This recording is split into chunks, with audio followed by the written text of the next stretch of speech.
জনসংখ্যা, এই জনসংখ্যাকে কি করে জনসম্পদে রূপান্তরিত করা যায় এ ব্যাপারে কথা বল। আল্লাহ তাআলা ইরশাদ করছেন, ওয়ালাকাদ কাররামনা বানি আদম ওয়া হামালনাহুম ফিল বাররি ওয়াল বাহরি ওয়া রাযাকনাহুম মিনাত তাইয়্যিবাত ওয়া ফাদ্দালনাহুম আলা কাসীরিম মিম্মান খালাকনা তাফদীলা। পড়েন আল্লাহু আকবার। রব্বুল আলামিন বলেন, ওয়ালাকাদ কাররামনা বানি আদম, আমি বনি আদমকে সম্মানিত করেছি, বনি আদমকে মর্যাদা দিয়েছি। ওয়া হামালনাহুম ফিল বাররি ওয়াল বাহর, বনি আদমকে জলে স্থলে স্থলে এবং সমুদ্রে চলাচলের বাহন দিয়েছি। ওয়া রাযাকনাহুম মিনাত তাইয়্যিবাত, তাদেরকে পবিত্র রিজিকের বন্দোবস্ত করেছি। ওয়া ফাদ্দালনাহুম আলা কাসীরিম মিম্মান খালাকনা তাফদীলা, আর আমি আল্লাহ যাদেরকে সৃষ্টি করেছি তাদের মধ্য থেকে বনি আদমকে আমি শ্রেষ্ঠ বানিয়েছি, সবার চেয়ে সেরা। আমাদের মতো করে আল্লাহ কাউকে বানায় নাই। দুই পায়ে ভর করে শির দ্বারা এরকম স্ট্যান্ড রেখে মাথা উঁচু করে দাঁড়াতে পারে এরকম কোন প্রাণী পৃথিবীতে আছে? এজন্য আল্লাহ বলেন, ওয়ালাকাদ কাররামনা বানি আদম, আমি বনি আদমকে সম্মানিত করেছি, তাদেরকে আমি মর্যাদা দিয়েছি। তাদেরকে আমি যত মর্যাদা দিয়েছি আমার কোন সৃষ্টিকে এত মর্যাদা দেই নাই। পড়েন সুবহানাল্লাহ।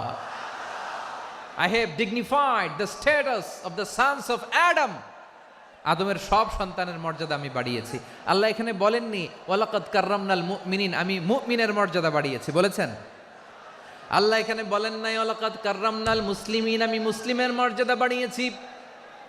আল্লাহ বলেছেন ওয়ালাকাদ কাররামনা বানি আদম, আমি বনি আদমের সম্মান বাড়িয়েছি। হোক সে মুমিন কিংবা কাফের, মুসলিম কিংবা মুশরিক, আস্তিক কিংবা নাস্তিক, আরব কিংবা অনারব, যেই হোক না কেন আদম সন্তান সবগুলার মর্যাদা বাড়ায় দিয়েছে কে?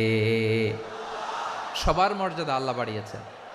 মানুষ হিসেবে মর্যাদা, বিশ্বনবী সাল্লাল্লাহু আলাইহি ওয়াসাল্লাম ইহুদির লাশ দেখে দাঁড়িয়ে গেলেন। কার লাশ? ইহুদির লাশ দেখে দাঁড়ায় গেলেন। সাহাবারা বললেন, ইয়া রাসূলুল্লাহ, আপনি দাঁড়ালেন যে, এটা তো ইহুদির লাশ। বিশ্বনবী বললেন, আওয়ালাইসাত নাফসান, এটা কি মানুষ নয়?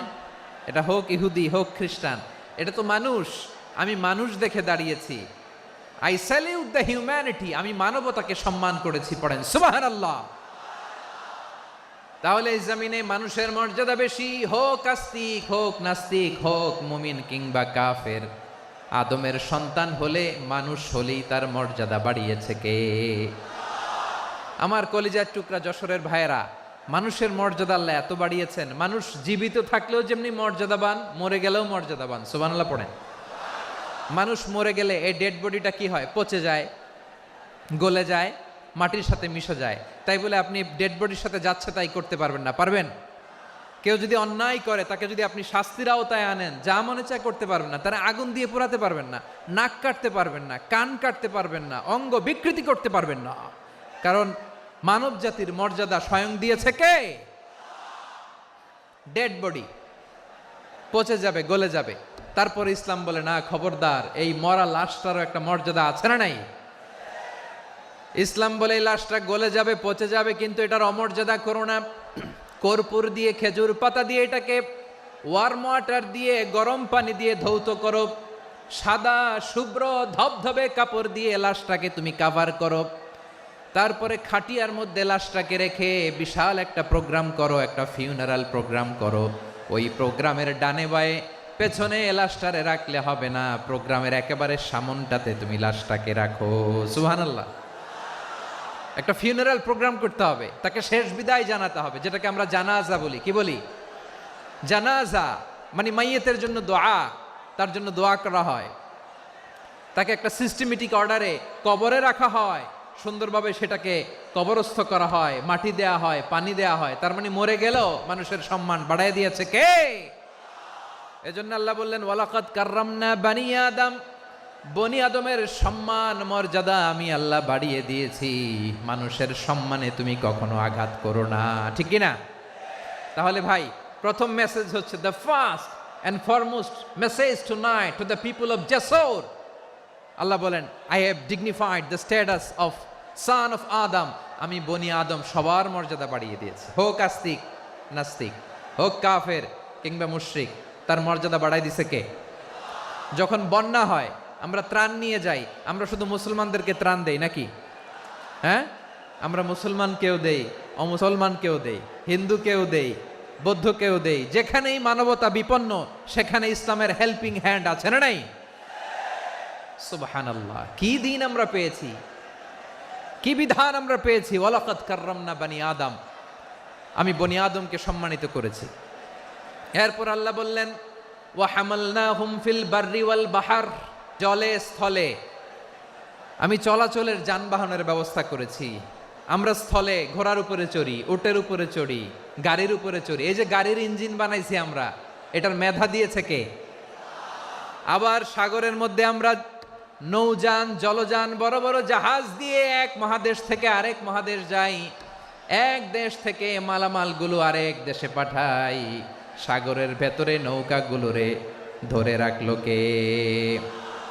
ওয়ালফুলকিল্লাতী তাজরি ফিল বাহরি বিমা ইয়ানফাউন নাস, মানুষের উপকার আছে এরকম সরঞ্জামাদি নিয়ে সাগরের উপরে বিশাল বিশাল জলযানগুলো চলে। এগুলো ডুবে যায় না, কাত হয়ে যায় না, পড়ে যায় না। এগুলোকে স্থিতিস্থাপকতাকে ঠিক করে রাখলো কে? আপনারা জাহাজ দেখেছেন? জাহাজ দেখছেন? বিশাল বিশাল জাহাজ, বিশাল জাহাজ মালামাল নিয়ে এক মহাদেশ থেকে আরেক মহাদেশে যায়। গত মাসে আমার জাপান সফর ছিল। এই যে বাংলাদেশে যে গাড়িগুলো চালান, বেশিরভাগ গাড়ি আসে কিন্তু জাপান থেকে। হাজার হাজার গাড়ি একটা জাহাজ বহন করতে পারে, হাজার হাজার গাড়ি। এটাতে সাগরের মধ্যে ভাসাইলো কে? হাজার হাজার গাড়ি নিয়ে জাপানিজ গাড়িগুলো আমাদের চট্টগ্রামের এয়ারপোর্টের বন্দরে ভিড়ে। যুক্তরাষ্ট্রে আমি দেখেছি বিশাল বিশাল জাহাজ। আপনারা টাইটানিক জাহাজের নাম শুনেছেন? টাইটানিক জাহাজের 8 গুণ 10 গুণ বড় একটা জাহাজ আছে, আইকন অফ দ্য সি, আমি দেখে এসেছি। রয়্যাল ক্যারিবিয়ান দেখে এসেছি। সাগরের সামনে জেটিতে যখন দাঁড়ালাম, জাহাজটা যখন যায়, আমার মনে হচ্ছে একটা শহর, গোটা শহর, the entire city is floating on the water. পুরো একটা শহর মনে হয় পানির উপর দিয়ে ভেসে যাচ্ছে। পড়েন সুবহানাল্লাহ।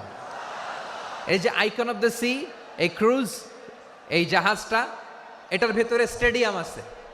কিসের ভিতরে স্টেডিয়াম? কথা বুঝে নাই বোধহয়। স্টেডিয়াম কিসের ভিতর? সুইমিং পুল আছে, শপিং মল আছে, রেস্টুরেন্ট আছে, ক্লাব আছে, 3000 4000 রুম বিশিষ্ট, কক্ষ বিশিষ্ট হোটেল আছে।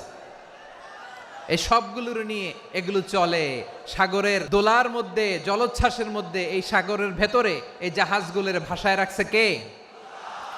সূরাতুর আর রহমানে আল্লাহ তাআলা বললেন, ওয়ালাহুল জাওয়ারিল মুনশাআতু ফিল বাহরি কাল আ'লাম ফাবিআইয়ি আলা, সবাই পড়েন, ফাবিআইয়ি আলাই রাব্বিকুমা তুকাযযিবান।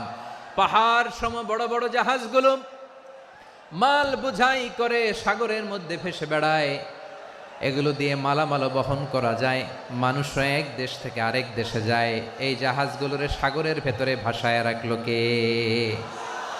এই আয়াতের ভেতরে আল্লাহ তাআলা সূরাত বানী ইসরাঈলের এই চমৎকার আয়াতের ভেতরে আল্লাহ তাআলা বেসিকলি মানব জাতির প্রতি তার 4টি স্পেশাল অনুগ্রহের কথা বলেছেন। কয়টি? 2টা বলে ফেলছি। 1 নাম্বার, ওয়ালাকাদ কাররামনা বানি আদম, আমি বনি আদমের সম্মান বাড়াইছি। নাকি মুসলমানদের? তাহলে human dignity, the first part of the verse talks about the human dignity. 2 number অংশ আল্লাহ তাআলা বললেন, ওয়া হামালনাহুম ফিল বাররি ওয়াল বাহর, স্থলে এবং সমুদ্রে আমি তাদের জন্য চলাচলের বাহন দিয়েছি। সুবহানাল্লাহ।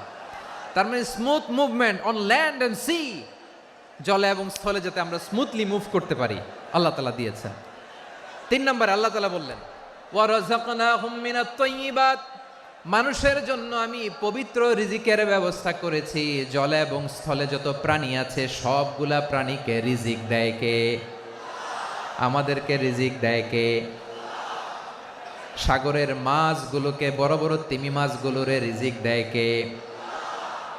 বাতাসের মধ্যে ভেসে বেড়ানো বড় বড় পাখিগুলো স্ক্যান্ডিনেভিয়ান কান্ট্রি থেকে লক্ষ লক্ষ কোটি কোটি পাখিগুলো যে এক দেশ থেকে আরেক দেশে ট্রান্সফার হয়, এগুলোর রিজিক দেয় কে? রব্বুল আলামিন বলেন, ওয়ামা মিন দাব্বাতিন ফিল আরদি ইল্লা আলাল্লাহি রিজকুহা ওয়া ইয়ালামু মুস্তাকাররাহা ওয়া মুস্তাওদাআহা কুল্লুম ফি কিতাবিম মুবিন। আল্লাহু আকবার। রব্বুল আলামিন বলেন, ভূপৃষ্ঠে বিচরণশীল যত প্রাণী আছে সব প্রাণীগুলোকে আমি আল্লাহ আমার নিজের কুদরতে রিজিকের বন্দোবস্ত করি।